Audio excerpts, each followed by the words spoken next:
سرم دیکایی یا سرم خانه عملات خدا دیدم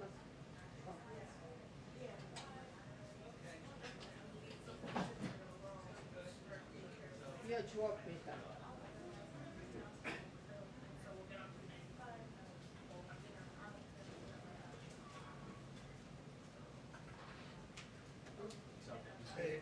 See you. نگاه میدم Joining you in the aisle today. You're an aisle person today. اینجا Playing a new strategy. استاد میلر جنرال استاد میلر گفته که اگر طالبان See if we get dealt عملاتشان را ادامه بدن ما چی میکنیم؟ اکشنشان میکنیم؟ Well, I knew that was your response. You go into that thing tonight, or there's a reception in Washington for. یعنی اون چی مانده میکنم؟ از کجا سپورت That had been handled. خب بگیش چی بود؟ 650 نفر رو نگاه میکنم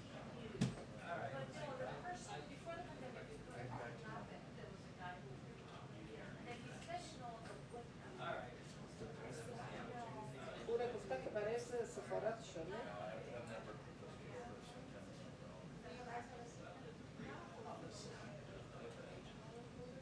دیگه زیادتر نمیشه حالا من سوال هایی که گرفتیم که چرا بین غنی و عبدالله کنفرانس مطبوعاتی نشد و دیگه the US intelligence community said that the Afghan government will fall Taliban within 6 months of US withdrawal. Withdrawal, that's why I have any different expectation immediately. میدونم اسمم وزیر چیزان آمده بود وزیر دفاع او رو دیدم بس خودم فکرش چند نکردم قدنامش چیز آمده چی؟ کرم چی؟ کرم؟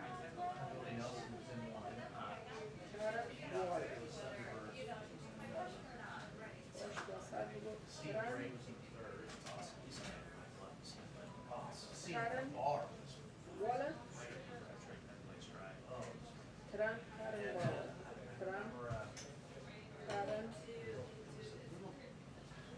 Karen Mimes, your big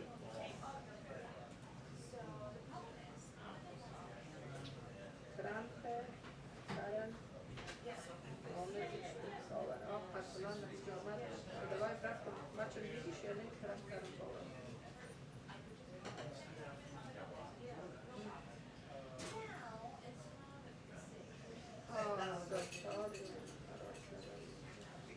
Ik ga je zo weer naar de foto gaan weer gaan sta je hier zo weer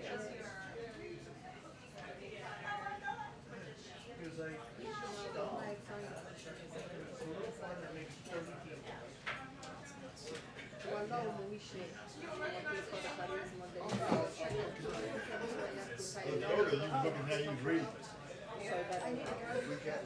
We got literacy this year.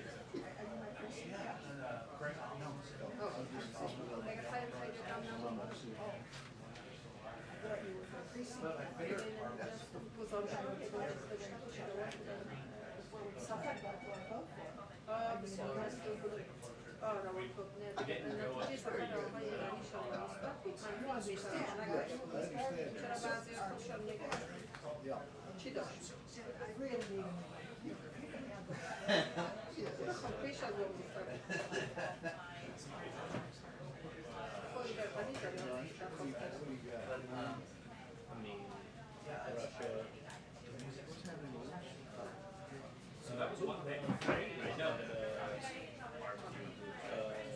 U.S. was coordinating pipeline with the British. we didn't see any application of that video. So technology was then like Surfside, dead, real there was some government there. Not a lot. You look like it.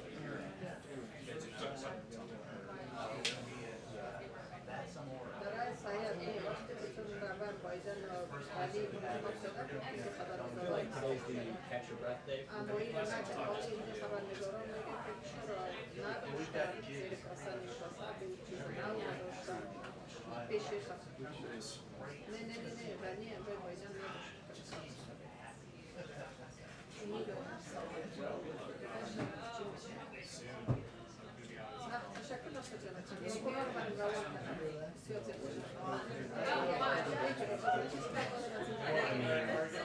mean, you could also ask them about the. It looks like there's a new deal coming out with Trump on the impeachment. So there's always a Trump like, what do I do?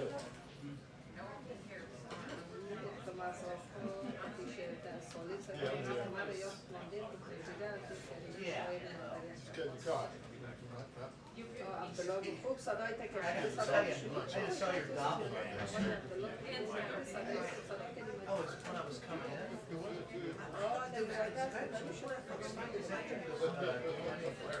And he was had a food. Yeah, okay. What do I? Yeah. No, but it's work. I go, oh. Yeah, well, I did double take.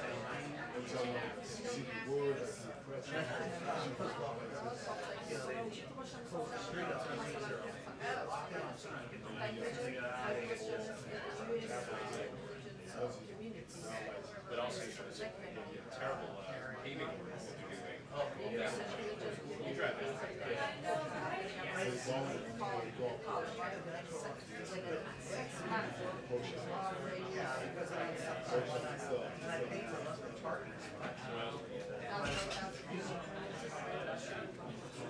Makes it a lot easier.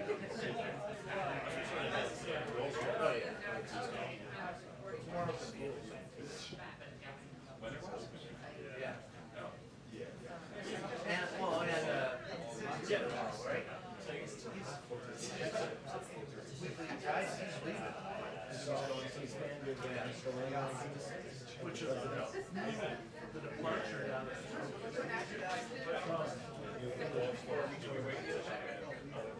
he was waiting too long. He didn't answer. He walked through. But no. I know he turns away. He keeps on going. He does a run where he gets what run? Yeah. Which is always takes me back to Don.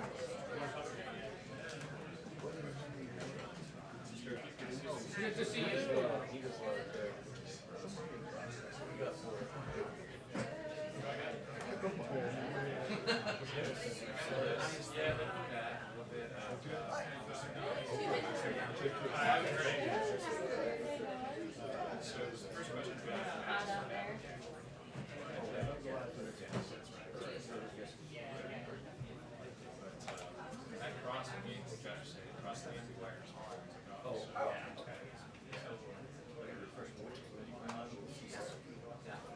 She gave a very long answer, is kind of what I would say.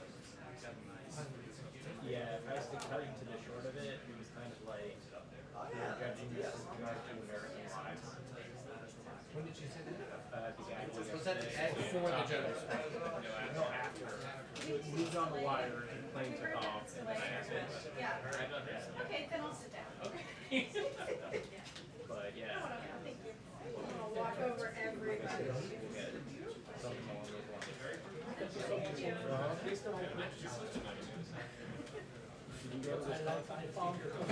Thank you, Bob.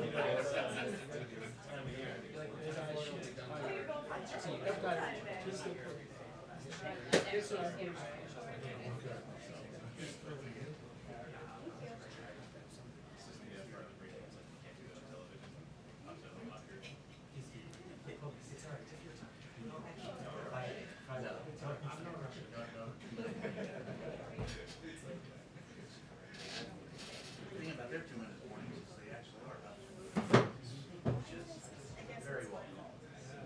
I now remember why I was supposed to these, because there used to be signs that were like this.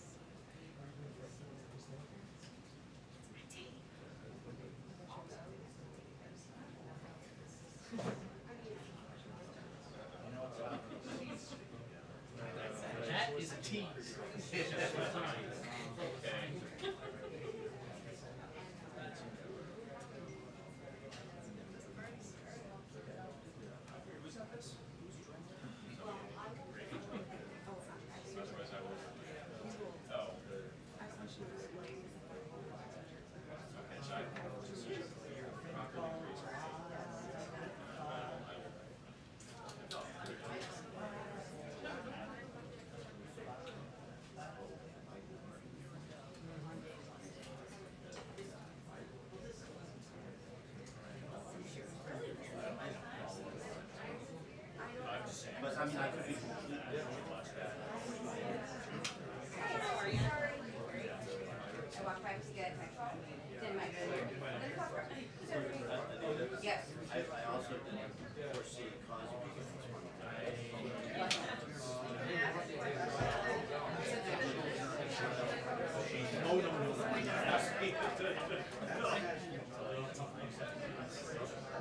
Yeah. Is there a statement of administration policy on the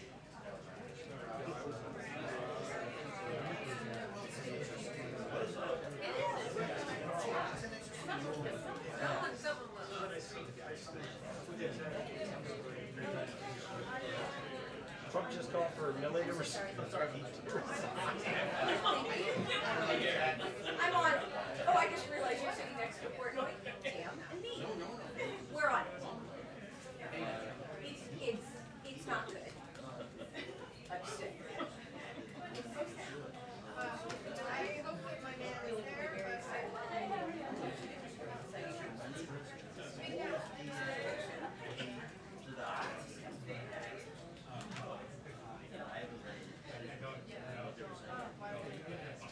You know what? Here it is, Steve. I mean, that's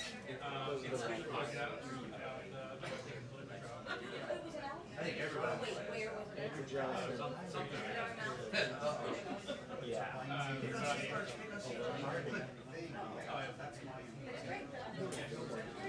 No, it's fine. Yeah, that's right. I'm very excited. You don't have to apologize. We're looking at the presidential race. of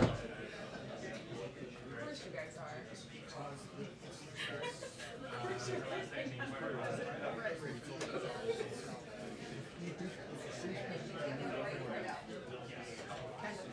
Can you do now too?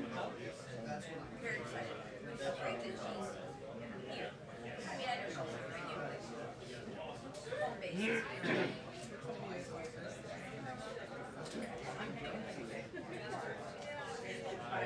First, and then I gotta cut it off. I worked on it, that all streets were closed, and I never used to park there during COVID. And my Just to make sure that everything gets done. and I have to run some extra streets. He's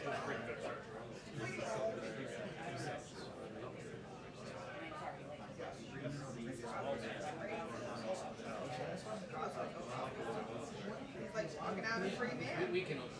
Yeah, I know. Not even worth We it. turned around and was like, oh, Was it Trump's lawyer who cut the deal with the guy who defended him in the impeachment? Right?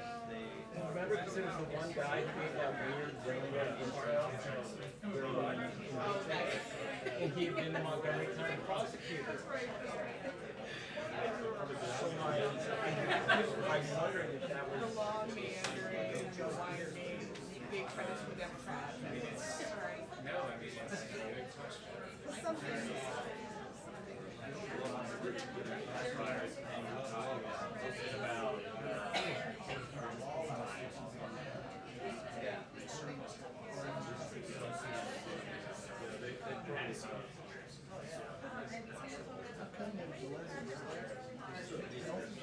No, because he made a deal with the previous prosecutor that he couldn't re-prosecute.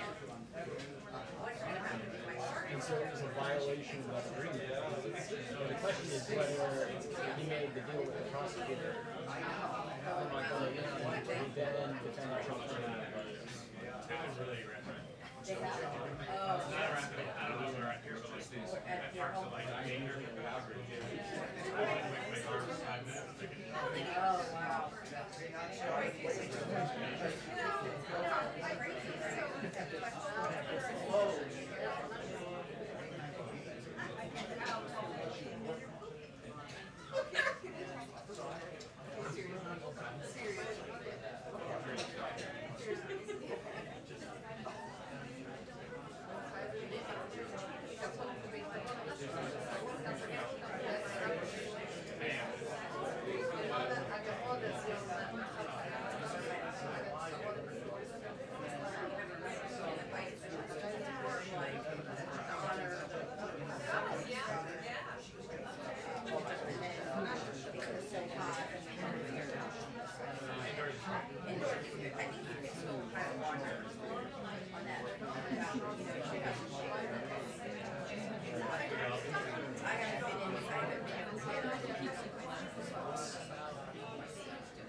I just have Colin covered.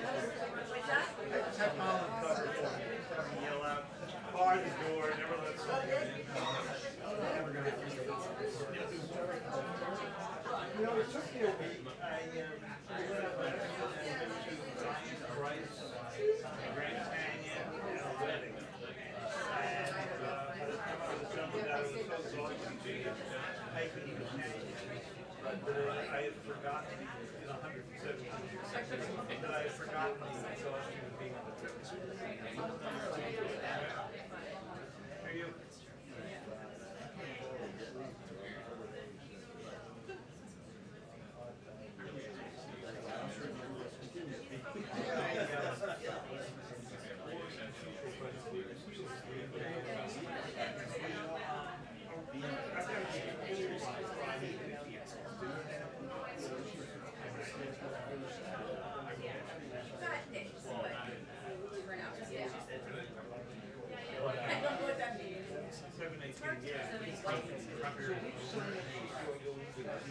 It's hard to determine.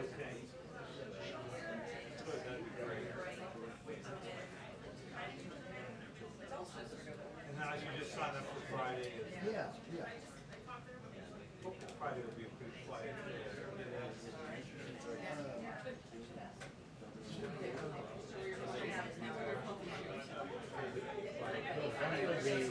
Friday will be busy. It's jobs day.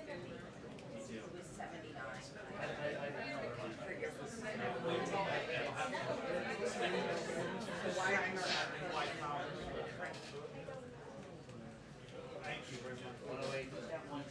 That's just, it's like a, it's a, I recall, just a spreadsheet, right? I will wait. But it will say in-town poll. Except for Chris, except for me. No, I just thought, I'll try not to vote. No, we're gonna. George waits till the end, he has a strategy. You want me to You're like, tomorrow? what is this? He actually has a real strategy. Oh, But I'll let actually, him tell you. interesting if part of it. Oh, I was saying, I would love people to vote before I can wait for tonight when it comes. I'll wait for the drinks, but I was just. I've never seen kids in the United States. Well, I didn't share it because I'm sitting right here. Yes, so we'll discuss it later. Oh, I just realized why I can't get it for later. Because nobody's talking here yet. I told you why I heard from zero people. It's a virtual pride. Pride. My feeling. The more you go, the more you discover what you waiting to happen.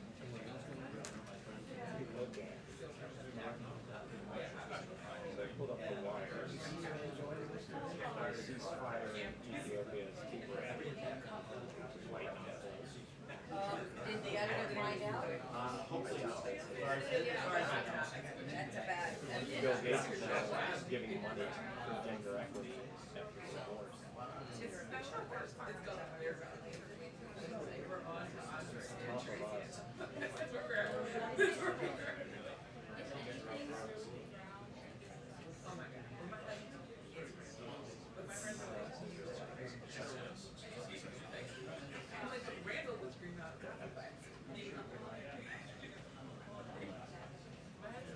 Boy Scouts membership down 40% in 2024.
Nobody got the public. Thanks.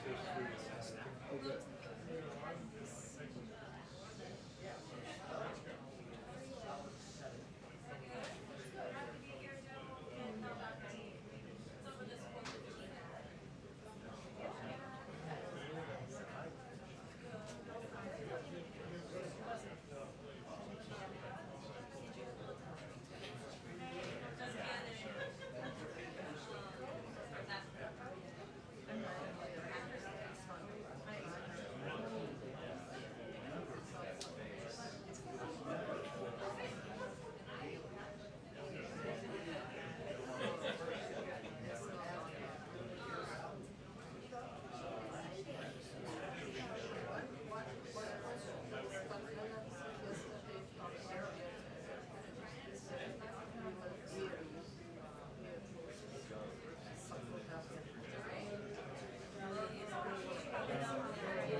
her story, bonus in my understanding,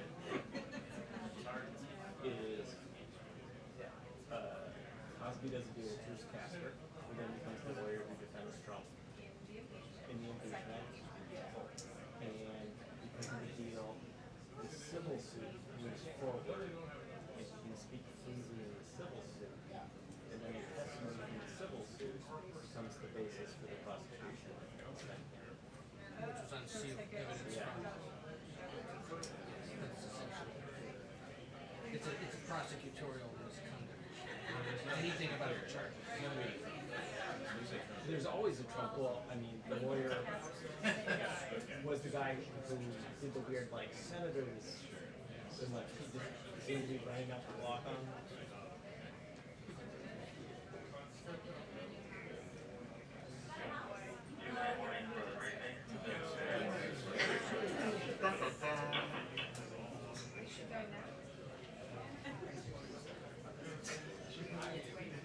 They just need casting thunder or something after that. Or we'll help the screen.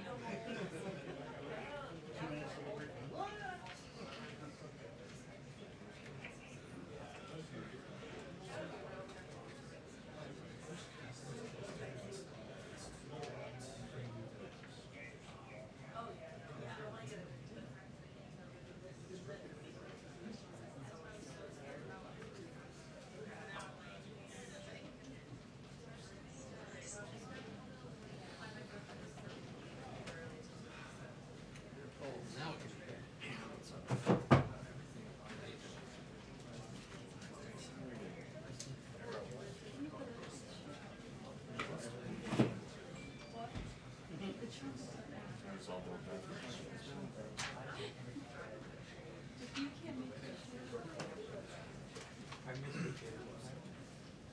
Now it can DA, who is the reason that Bill Cosby is walking free, is the guy who represented Bruce Casper. The guy who said, Feely Delvia.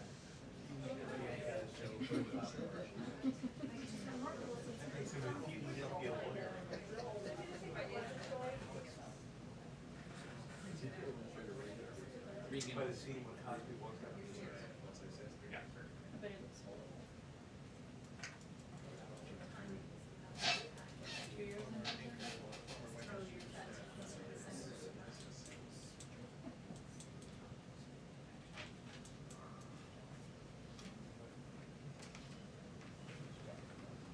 Hi, everyone. Good afternoon. Good to see you too. Okay, it is so great to welcome back our administrator of the Environmental Protection Agency, Michael Regan. He's here to talk more about the bipartisan infrastructure framework, which includes the largest investments in the nation's clean water infrastructure, including funds needed to eliminate and replace 100% of lead water pipes and service lines. Across the country, pipes and treatment plants are aging, and polluted drinking water is endangering public health. Studies show that for kids, higher exposure to lead negatively affects academic performance and can lead to cardiovascular disease later in life. The investments in water infrastructure in the framework are unprecedented and also include funding to modernize wastewater systems across the country, including in rural areas and on tribal lands. He also just came from the president's meeting on wildfire preparedness with Western governors as well. And after that, we'll do a full briefing. As always, I'll be the bad cop when we're ready to take questions and it needs to go. Thank you so much. Thank you, Jen. Good afternoon. I just came from the president's meeting on wildfires with Western governors. The increasing intensity of wildfires and heat out west is a major public health challenge. President Biden is bringing leadership and resources, the resources of the federal government, to help those on the front lines in our western states. I briefed the president and his team on what EPA is doing to help keep people safe. The EPA has developed tools to help provide the public with reliable information to inform and protect people when wildfire smoke is causing dangerous air quality issues in their communities. As part of the administration's broader efforts to improve wildfire preparedness, EPA is deploying additional new sensors in heavy smoke areas to assess air quality. We will be adding the Fire and Smoke app to the Air Now mobile app next month so that firefighters, families, and people throughout the communities in the West can take action to reduce their exposure. You can learn more about this resource, Tracking Smoke and Air Quality, at airnow.gov/fires, and visit ready.gov/wildfires to learn about actions you can take now to prepare for wildfires and stay safe. You know, this is one powerful example of why we need to do more to rebuild our infrastructure that can withstand the impacts of climate. Because as wildfires rage out west, floods are consuming communities elsewhere. The extreme weather events Americans are experiencing year-round underscore the need to make bold investments needed to tackle the climate crisis. The bipartisan infrastructure framework would make the largest investment in American history, nearly $50 billion in the resilience of the physical and natural systems. Breathing air and drinking clean water are at the heart of President Biden's Build Back Better agenda, because he believes no family, no child should be still drinking water from lead pipes. Water infrastructure is a huge part of the President's American Jobs Plan, and it's carried through in the bipartisan infrastructure framework, and for very good reason. Clean and healthy drinking water and safe and effective stormwater and wastewater infrastructure is necessary for every thriving community. Yet, as you see here on the screen, there are still an estimated 6 to 10 million lead service lines that need to be replaced all across the country. In the few months since I've started this job, I've had the chance to hear directly from communities and visit water infrastructure sites and programs all around the country. In St. Louis, Missouri, where there are still an estimated 28,000 lead service lines, I visited a drinking water plant that is more than 100 years old. The director there told me that we need to invest in our water infrastructure before it's too late. In Illinois, where there are 400,000 lead service lines just in the Chicagoland area, I heard from people who are struggling to address the urgent need for lead pipe replacement. We know that low-income people and communities of color are disproportionately at risk when it comes to lead-contaminated drinking water. And last week in Baltimore, I had the privilege of meeting with the young folks who joined a job training program that are now successfully working in water infrastructure jobs. Getting clean and healthy drinking water to people isn't a political issue. It isn't a partisan issue. It's an American issue. Access to clean, safe drinking water is fundamental to protecting all people, regardless of zip code or how much money they have in their pockets. And that's why the bipartisan infrastructure framework makes a transformational $55 billion investment in our nation's water infrastructure, including the funds needed to replace our nation's lead pipes. This will be the largest investment in clean drinking water and wastewater infrastructure in American history. By upgrading and repairing our aging infrastructure, it will ensure people have reliable access to safe and clean drinking water that they deserve. Replacing lead service lines will bring long overdue progress to overburdened communities that have been disproportionately impacted by exposure to lead in their drinking water. And by putting dollars into our communities, it will create good-paying union jobs and strengthen the future water workforce of our nation. The bipartisan infrastructure framework is a critical first step to implement President Biden's vision to build back better, enhance our climate resilience, and ensure clean air and clean water. We know that there's more work to be done, which is why the President will continue championing his full American Jobs Plan.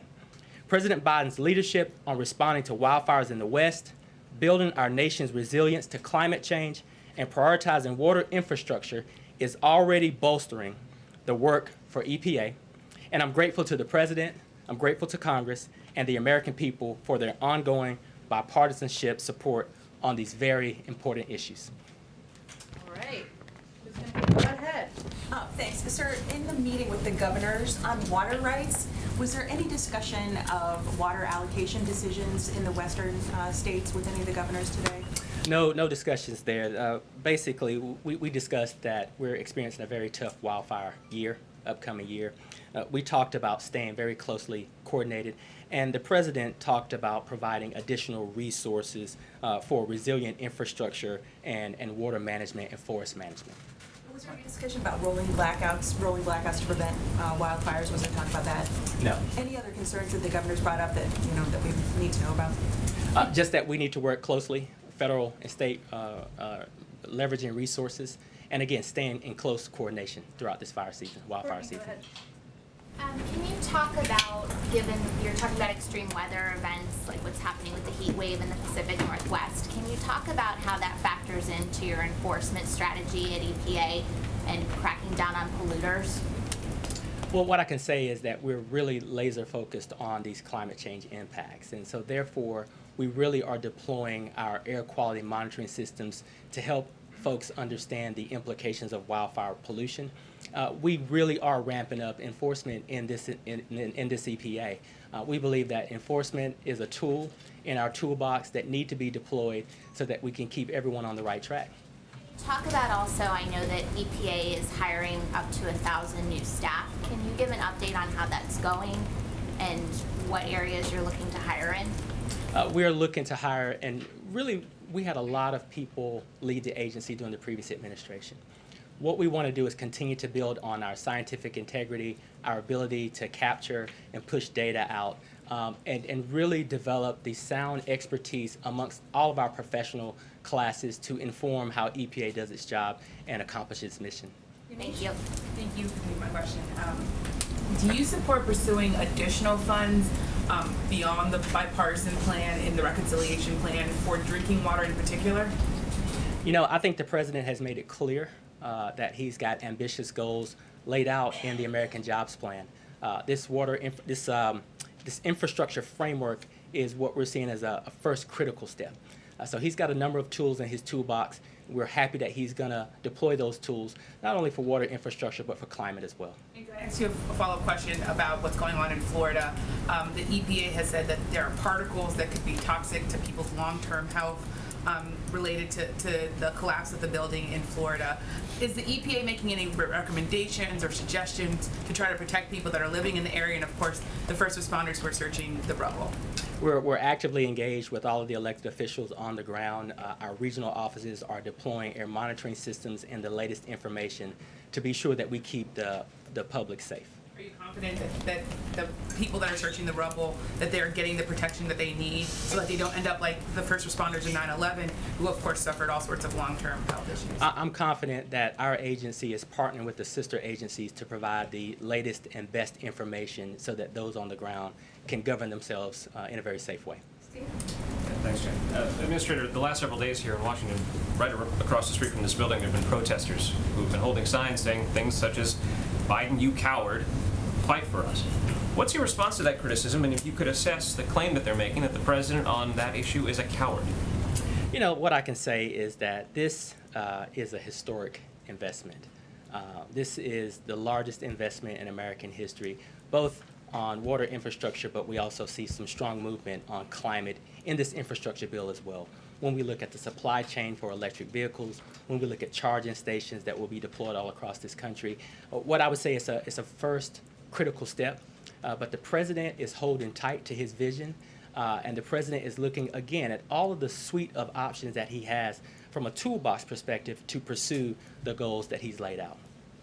Thank you. You mentioned that the EPA in D.C. is in touch, actively involved with, or actively engaged with officials in Florida. Do you agree with the Energy Secretary Granholm that it's possible the Surfside condos collapse may be a result of climate change?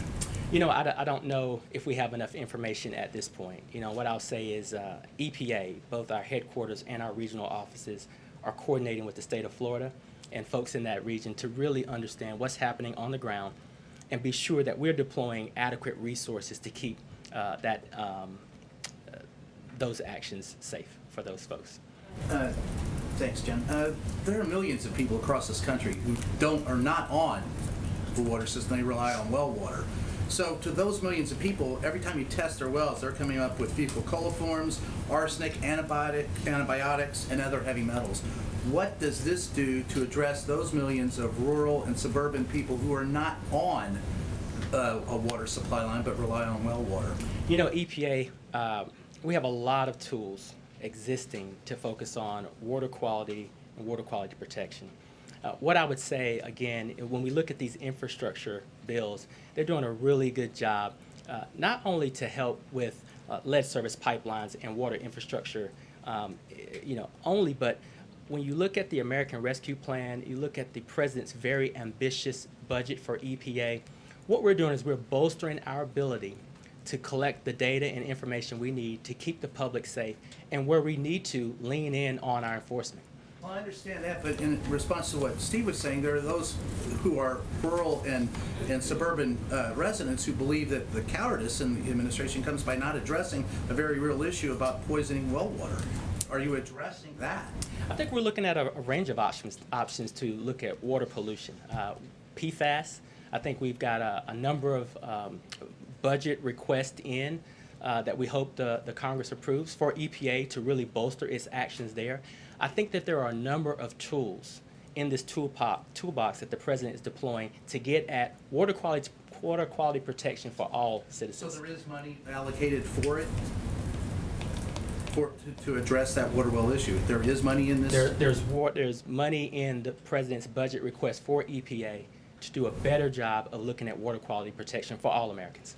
Okay, we're going to do Lynn and Josh, and then we've got to let the administrator go back to fixing our pipes. Thank you for taking my question. Noting that you did mention Chicago, what is the timetable or the timetable for a timetable of appointing a much-needed regional administrator for Regional 5? Democratic Michigan and Illinois members of Congress have been pushing competing contenders, as I'm sure you know, Deb Schor and Michael Ragland, for the job. Yes. What's up? We're on an expedited timeline. I just spoke to top candidates this morning and yesterday morning, and so we're pushing those recommendations over ASAP. So when you say top candidates, are they Micah Ragland and Deb Schor, or is it someone else? Just so I know with specificity when we write this. Yes, I spent time with two top candidates this morning and yesterday, and we're going to push those forward ASAP. And how fast is ASAP?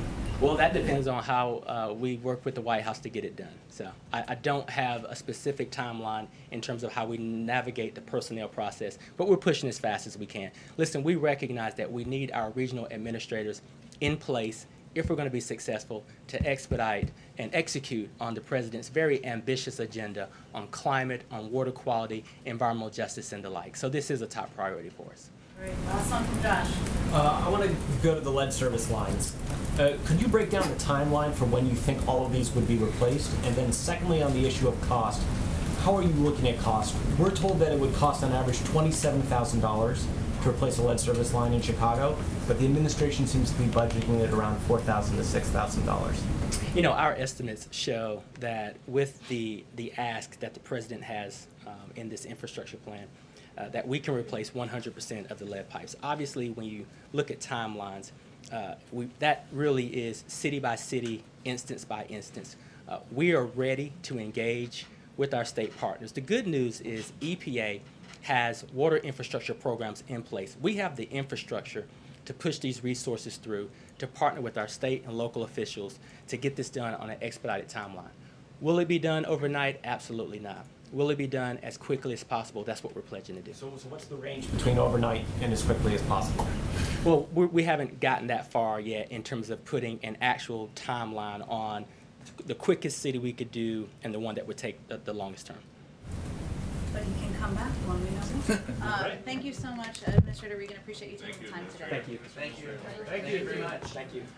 Okay, just a few more items for all of you at the top. As you all know and noted, and in your questions, the President convened cabinet officials, governors from Western states, and private sector partners this morning to discuss how we can all work together to strengthen prevention, preparedness, and response efforts. In the meeting, the President asked participants what additional resources they needed and what immediate actions can be taken to protect communities, improve emergency preparedness, and address the growing wildfire threat, both by preventing them from happening and ensuring the federal government's response is as quick and effective as possible.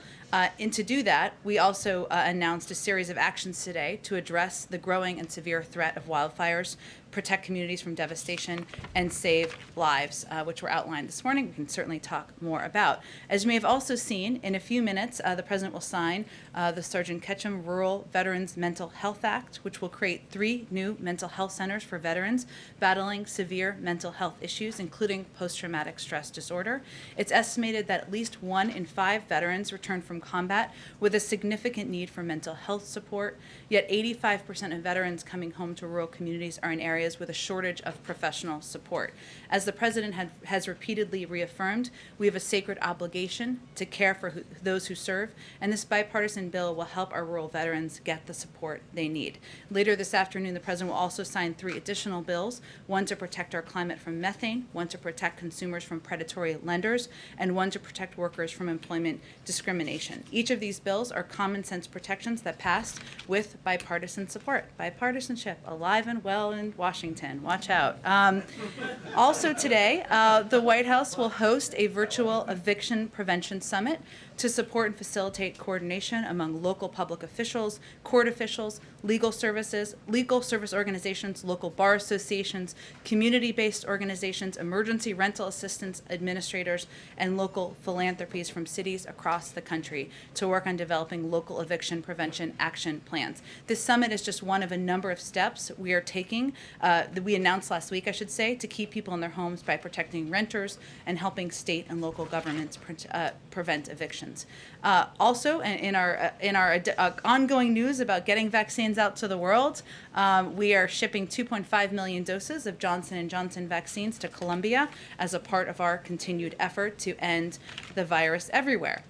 Finally, sorry, I have 2 more things, and then we'll get to questions. Today, Vice President Kamala Harris led the U.S. delegation to the Generation Equality Forum in Paris and provided live virtual opening remarks. She restated the United States' commitment to gender equality, and she made the case about how gender equality is tied to democracy. Following her remarks, we announced several robust deliverables in 3 areas: gender-based violence, economic justice, and sexual and reproductive and health rights. As one final note, and as a point of privilege, today is the last day of Pride Month, and I am honored to host a pre-recorded virtual convening on transgender equality later this evening. At this convening, young transgender and gender non-binary leaders from across the country will share stories about the impact the state-level anti-transgender legislation has had on their well-being, their experiences of multiple intersecting forms of discrimination, and best practices for advancing acceptance. And the program will feature a range of officials from the federal government, as well as openly transgender athletes, leaders, and elected officials. With that, Josh, go ahead. Thanks, Jen. 2 subject areas. Russian President Vladimir Putin says that a U.S. reconnaissance aircraft was operating in sync with a British destroyer last week in the Black Sea. Was the U.S. coordinating with the British ship? And was this, as Putin claims, a provocation? I don't have anything to detail or confirm from you here from the podium. I'd certainly point you to the Department of Defense on any specifics. As the President noted when we attended the summit, when he participated in the summit just a few weeks ago, our objective, I should say, is certainly to move forward on a more predictable and stable relationship with Russia. He announced a number of forward-looking actions in that regard, and that certainly is guiding our strategy. And then secondly, South Dakota Governor Kristi Noem said she'll use a donation from a Republican donor to fund the deployment of up to 50 South Dakota National Guard troops to the U.S. border with Mexico. Does the White House have any concern about this as a proper use of and the funding mechanism for National Guard troops? I would certainly have to check with our team on that. Josh, I'm happy to do that after the briefing. Go ahead, Steve. Walk us through what the President will be doing tomorrow in Surfside, Florida. Will he actually visit the building site? Well, I know first there's a lot of questions about this, and as details become finalized and available, we will make them all available to you. So let me outline for you what we have at this point, which is pretty consistent with what I outlined just yesterday. Just one moment. So while the President and First Lady, who is joining him on this trip, are in Florida tomorrow, they will be thanking heroic first responders, search and rescue teams, and everyone who's been working tirelessly around the clock. They will also meet with families who have been forced to endure this terrible tragedy. In terms of the logistics and the schedule of the day, we're still finalizing those details. Of course, we hope to have them all nailed down before the end of the day, given this trip is tomorrow. But unfortunately, I don't have many additional specifics at this point. Clear whether he'll visit the building or just not able to announce it yet? We're still working out the final components of the trip tomorrow. And as I would note, and the president repeated this to me multiple times yesterday, every component of this is going to be, needs to be coordinated with officials on the ground. There is still an ongoing search and rescue effort on the ground, and we want to ensure we're not doing anything to pull away from those resources. And secondly, on Afghanistan, are you now days away from completing the withdrawal? I'm seeing a number of reports about this. Well, I would say that we remain on the timeline that the president announced just a few weeks ago, which is to get our troops out of Afghanistan while having a remaining diplomatic presence on the ground by September. In terms of the specifics of the operational components of that, I'd certainly point you to the Department of Defense, but nothing has changed on our timeline or objective. Is the president planning an event around the pullout? There's not a planned event at this point that I'm aware of. Go ahead. Go ahead. If I can follow up very quickly on Afghanistan. Sure. I know the timeline remains the same. Can the U.S. commit that all interpreters, drivers, others who help the U.S. force during its commitment in Afghanistan will be out by the time of its departure? Well, I would say, Peter, that what our focus is on now is expediting that processing. As you know, we announced just last Friday that we were taking steps to evaluate options for moving individuals to another location so that they could complete their processing, individuals who are already in the pipeline. In terms of the numbers or what that looks like, those operational components are still being worked through. So the potential is that there may still be some in Afghanistan. We're working to do that, which is what I conveyed on Friday. We're working to do that on the timeline in advance of the withdrawal of U.S. troops. I would also note, though, that we will still have a diplomatic presence on the ground. That is our continued commitment, and that will continue after September. Let me ask you about the comments of Austin Miller. He's the general there, the commander in Afghanistan for the United States, who said yesterday to reporters, "Civil war is certainly a path that can be visualized if it continues on the trajectory it's on." He said that should be a concern for the world. What does the president, what does this White House say about that concern from its top commander on the ground down in Afghanistan, given they're already seeing Taliban violence increase in large swaths of that country? Well, I would say, Peter, that when the president met with the leaders of Afghanistan just last Friday, he reiterated our commitment to working with them and continuing to support them, whether it's security assistance, humanitarian assistance, or other ways that we can play a constructive role, even as the president is continuing to, and we're continuing to operationalize on the withdrawal of our troops. I'd also note that when the president made the announcement about our decision, it was in part based on a timeline that was committed to by the prior administration of May 1st. And if we kept our troops in Afghanistan after May 1st, they would be shot at. And that was a decision that, as a commander-in-chief, he had to make.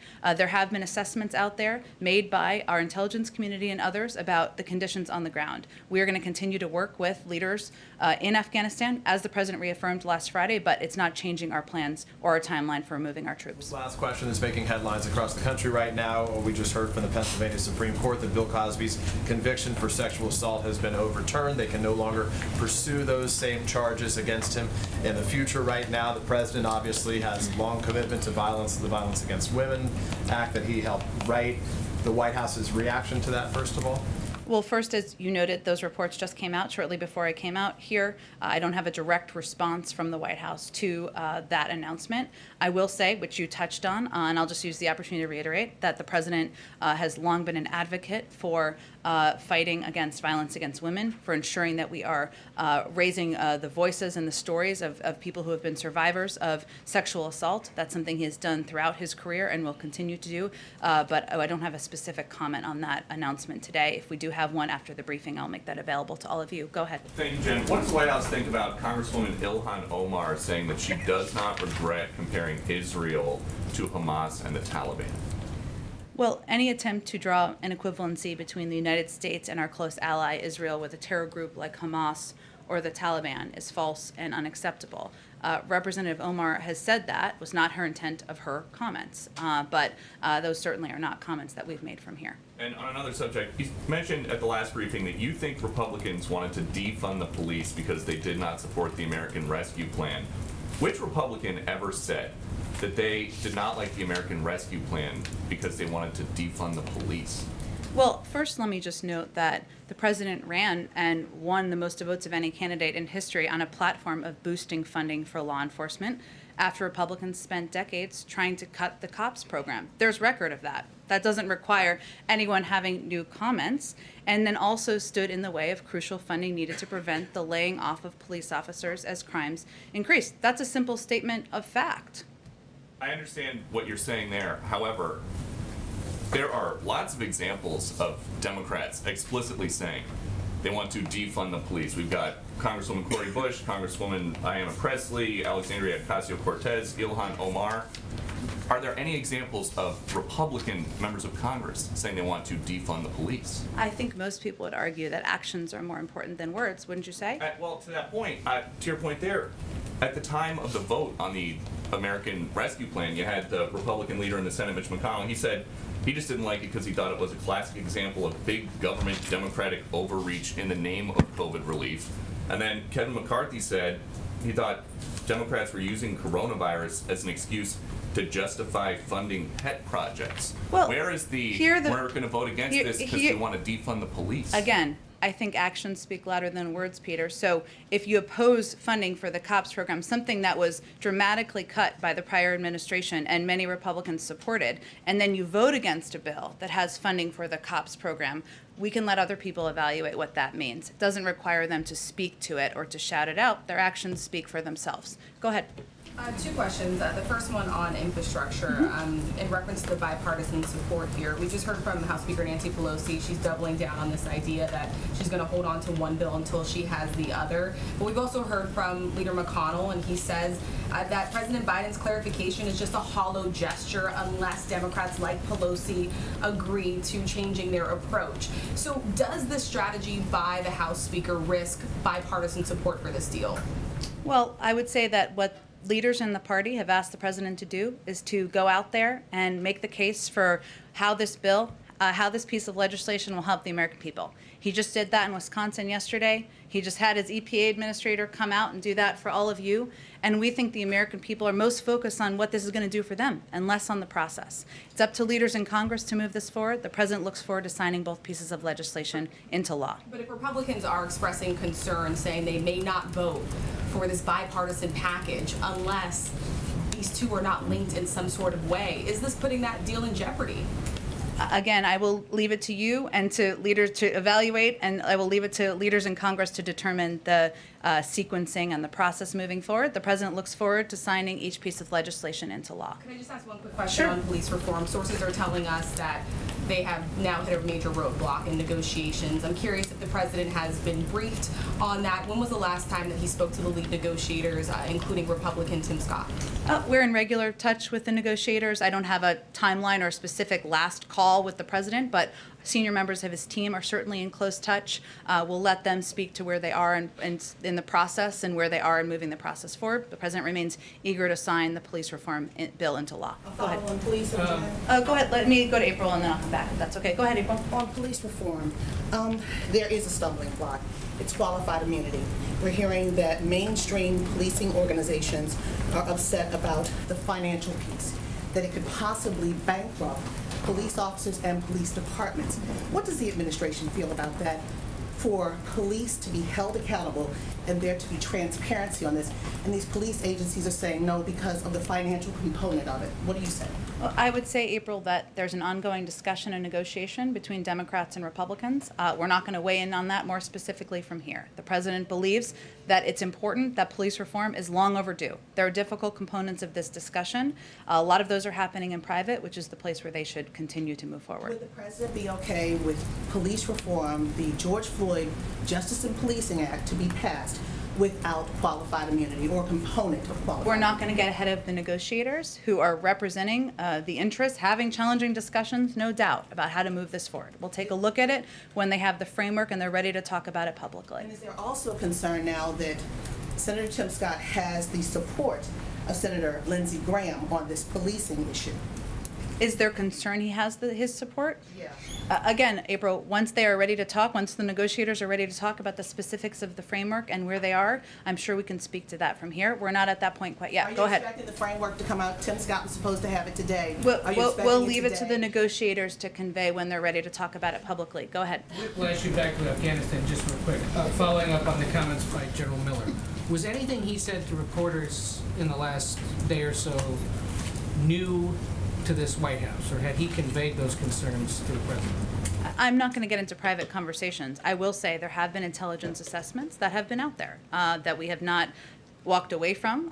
Certainly we leave that to our intelligence community to speak to, and that's an important part of what is put out from the federal government. What I've conveyed to you and what I'd reiterate is that the president made a decision because he felt that it was long past time to bring our troops home, and that there is not a military solution to the war in Afghanistan. We need to continue to support a political process, a political solution, something that our diplomats are continuing to do. And of course, our Department of Defense is continuing to work on the timeline of bringing our troops home by September. At the same time, we are going to continue to be partners to the leaders in Afghanistan and providing resources and assistance wherever we can. Did he surprise you? Did he surprise you? I'm not going to get into any more details of private conversations. Go ahead. And this is the end of June, which was supposed to be the month of action on voting rights. And it ends with an interesting situation in New York City as they try to now retabulate votes, and they won't give us the final result for at least a few more days. Does this White House, does the administration more broadly have any concern with what's going on in New York, given the fact the president had said earlier this month in his statement that the work ahead of us is to make voting accessible to all American voters and to make sure every vote is counted through a free, fair, and transparent process?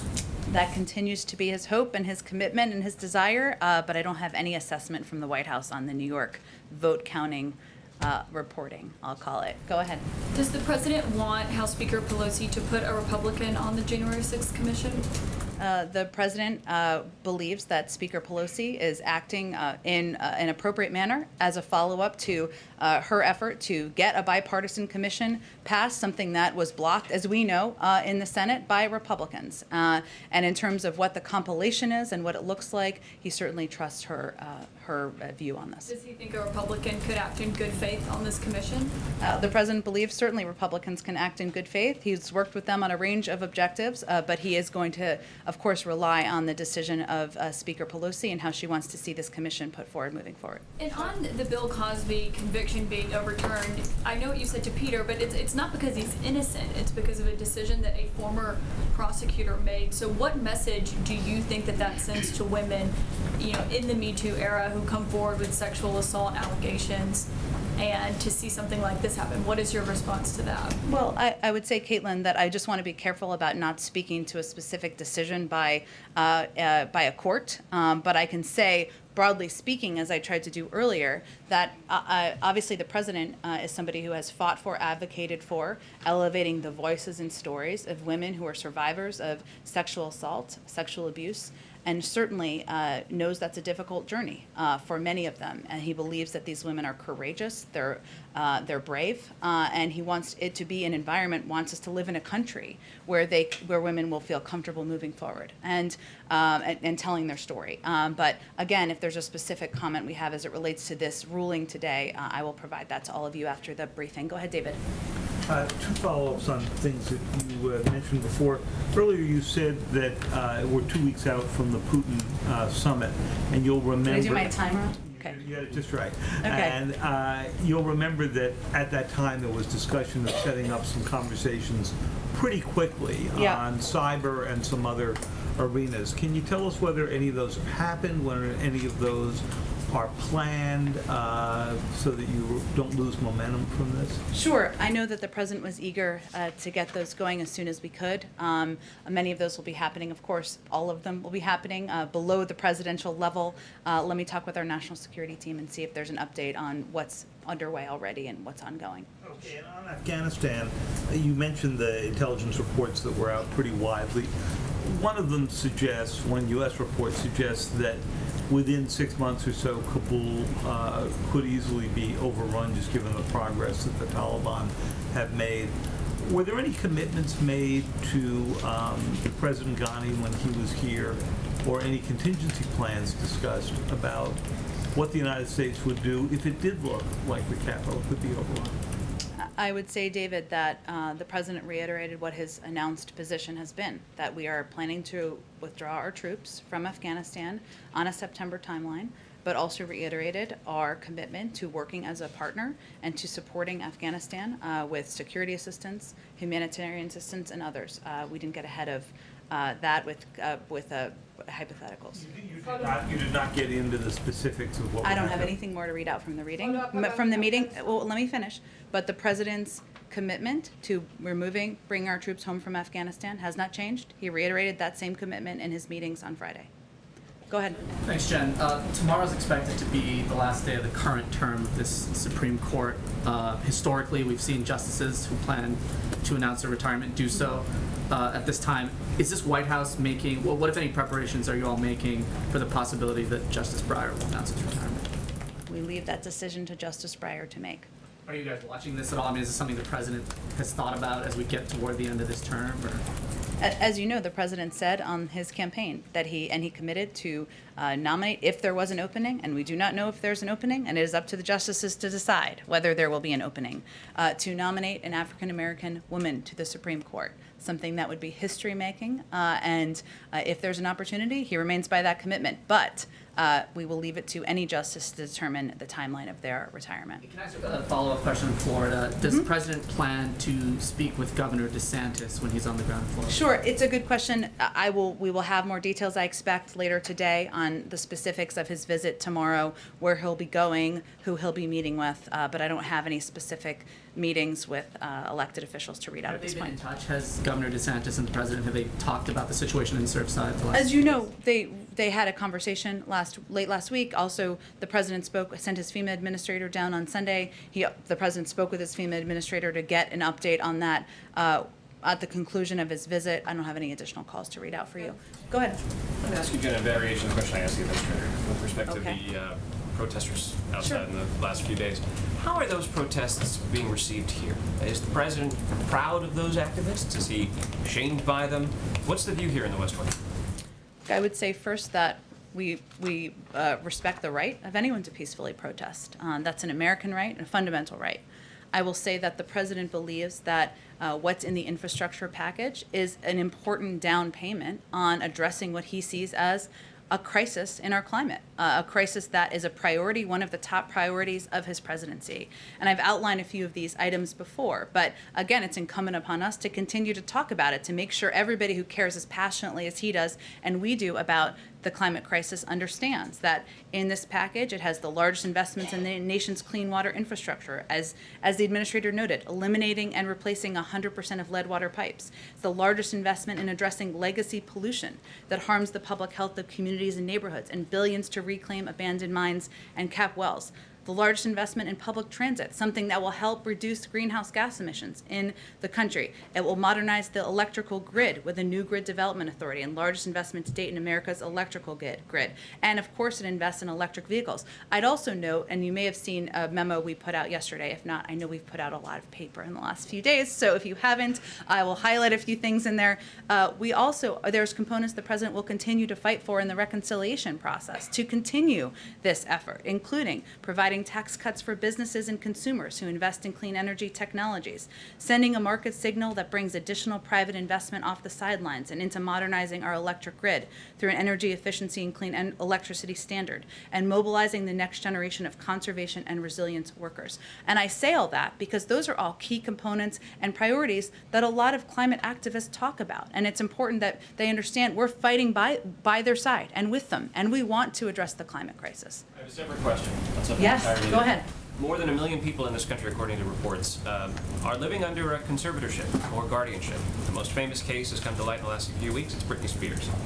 Members of Congress on both sides of the aisle say that maybe there ought to be some kind of federal law that governs these relationships. Does the White House have a view on this in any way? I have been watching this case closely as a point of privilege, but I will have to talk to our counsel's office on that, since you're asking me a good legal question, but I don't want to speak out of turn here. Go ahead. Has the President been watching the Britney The president has been a bit busy, but as a person with young children, I don't have many places to go. Go ahead, when I'm not with all of you. Looking back, is there anything on vaccinations? Is there anything the administration wishes it had done earlier in the vaccination campaign that maybe would have led to more Americans being vaccinated, or to have helped you reach the president's goal of 70% of adults with at least one shot by this weekend? And what do you attribute this shortfall to? Well, first I would note that we are on track to have 70% of people in this country vaccinated, 70% I should say, of adults 27 and older vaccinated within a couple of weeks. That's a significant achievement, a significant step forward. We've reduced the percentage of people who are getting COVID, who are dying of COVID by 90%. That's a huge, significant achievement. We are actually much farther than I think most people would have predicted we would be less than 6 months into an administration. I will note that where we see challenge, and we've seen this as we've gone along, where we see challenge is in among young people who are under the age of 27. And that is an area where we're going to continue to redouble our efforts to ensure that they understand the risks and the Delta variant, and the risks of the Delta variant that is not discriminating by age, that we also make sure people understand how accessible the vaccine is, and that we make sure they know we're going to still fight to get them vaccinated. That's where we're going to redouble our efforts. So no, I don't look back. I don't think we look back and would change. I think we are quite proud of where we are now, and we, though, are going to keep at it, and there's still work ahead. Go ahead. A couple of questions related to COVID and travel, international travel in particular. You mentioned yesterday in the gaggle that there are these working groups working on resuming travel. I'm wondering what the holdups are, what they're trying to work through, and also whether the White House believes that these current restrictions are keeping Americans safe. Sure. Well, we wouldn't be putting them in place if we wouldn't have them in place if we didn't think they were keeping Americans safe. But I will say the working groups, which are already underway and are led by the White House COVID response team and the National Security Council, with participation from officials from across the government, they are leading a process that is directed by, I should say, public health. There are significant logistical considerations in safety and effectively reopening travel. They're all taken into account, but they are continuing to assess. We understand people want to travel. We want to travel too. We know people want to come here and people want to travel other places. We understand that, but we put these working groups in place so that we could work closely and in partnership with these countries on addressing the public health challenges. For not letting vaccinated Europeans to visit the United States. What's the argument? Again, we're in touch with European. We have these working groups with Canadians, with Europeans, with others to determine the timeline and pace when we can reopen and do it safely. I have a couple more questions on that, though.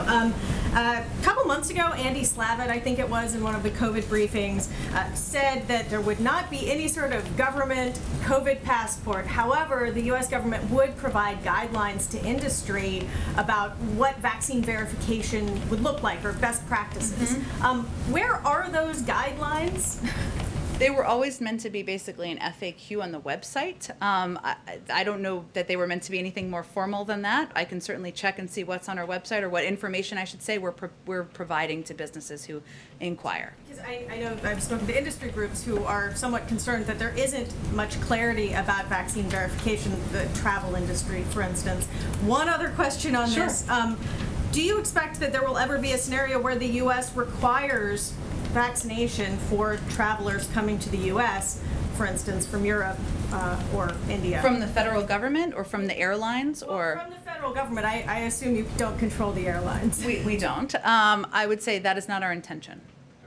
Go ahead, Anita. I just wanted to go back to the infrastructure bill. So my colleagues had some reporting earlier today, perhaps some people saw, about what is going to be left out of the compromise. So obviously there are things that didn't make it in there, that the White House is not pushing for them to be in the reconciliation bill. So I guess I'm trying to figure out, is the president still supportive of those pieces? Will he push them, if not in reconciliation, will he push them in some other way, or are those, should people consider those items not going anywhere, dead? It's perhaps some Democrats on the Hill might try to put them in the bill anyway, the reconciliation bill. So I'm just trying to understand what the future is for those projects. Sure. Well, first, as the president said last week, and as you all know from covering bill making, there is a lot of work ahead for committee chairs and ranking members, and they're already hard at work with our staff in many cases, but at writing legislation, figuring out what's next and where this goes from here. There are going to be disagreements that need to be resolved, even among Democrats, as that process proceeds. What the president will continue to advocate for aggressively in the reconciliation package are key priorities that were left out of the bipartisan package, including rebates for electric vehicles. I think some of the reporting suggested we weren't doing more for electric vehicles. That's incorrect. Rebates for electric vehicles, clean energy tax credits, and the components of his American Families Plan, including an extension of the child tax credit, universal pre-K, ensuring community college is a real option. Those are all components of what the president will aggressively and ambitiously advocate for. Now, we know that there's going to be views from a range of members, some who are writing the legislation, some who may not feel comfortable with the size or components of packages. That's what's going to happen over the next couple of weeks, and we'll, of course, be closely engaged in that. We're not going to take things off the table or on the table at this point in time. Okay, I just want to make sure I understand, because you're saying something is not correct, and I want to make sure I understood. So the items that didn't make it into the compromise still could be pushed by the White House in the reconciliation bill? Well, I think what I just conveyed is components of the American Jobs Plan, including, say, rebates for electric vehicles, the clean energy tax credit, that were not in the bipartisan deal, the president would still advocate for. That's something he talked about a little bit last week. Okay, Go ahead. Just kind of one housekeeping thing.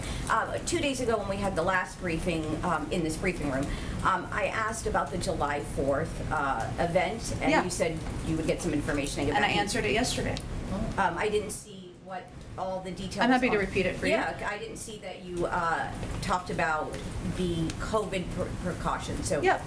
Guidance was sent out to individuals who are attending that conveyed that they should get tested 1 to 3 days before coming to the White House. If they've been vaccinated, obviously according to public health guidance, they don't need to wear a mask. If they have not been vaccinated, they should wear a mask, and that's the guidance that's been provided. And is it still, it was 1,000 invitations, or is 1,000 people expected? I believe it was 1,000 invitations. I think most people are hopefully accepting their invitation to the White House, but I don't know that we have a final number for attendees quite yet. We can see if there is. With plus ones. Okay, let me just do one more, because you've been so eagerly waiting, raising your hand. Go ahead. Right there. Oh, you're not eager anymore. Go ahead. You're ready. We're ready. This is the moment. What's your question? So the question is about the Delta variant and July 4th celebrations. The White House has been promoting the idea that we should get together for barbecues. Local officials should be having events, things like this. Has the variant changed any of the White House's encouragement or plans? Should people be more cautious than they would have been otherwise? Well, first, let me repeat something that a number of our public health officials have been conveying on a number of your networks throughout the day. One, we've had them out there because we know there's been a lot of questions about this and confusion, and we want to be as clear as possible. We know that our vaccines that have been approved in the United States are effective in protecting Americans from the Delta variant. It's important for people to understand that. So if you have been vaccinated, the message we're conveying is you're safe. These vaccines are effective, and that is something we want to be very clear with the public about. Certainly, it's up to individuals. If you are not yet vaccinated, you are not safe and protected. That's why you should go get vaccinated. It's not more complicated than that in some regards, but it's important to note that the vaccines that have been approved here, our public health officials have been out there conveying that they're safe and effective. We certainly feel comfortable and confident in moving forward with our event here at the White House, and in individuals having barbecues in their backyards this weekend to celebrate the 4th of July and America's birthday. Thanks so much, everyone. Have a great day. Thanks a lot, Jen. Thank you.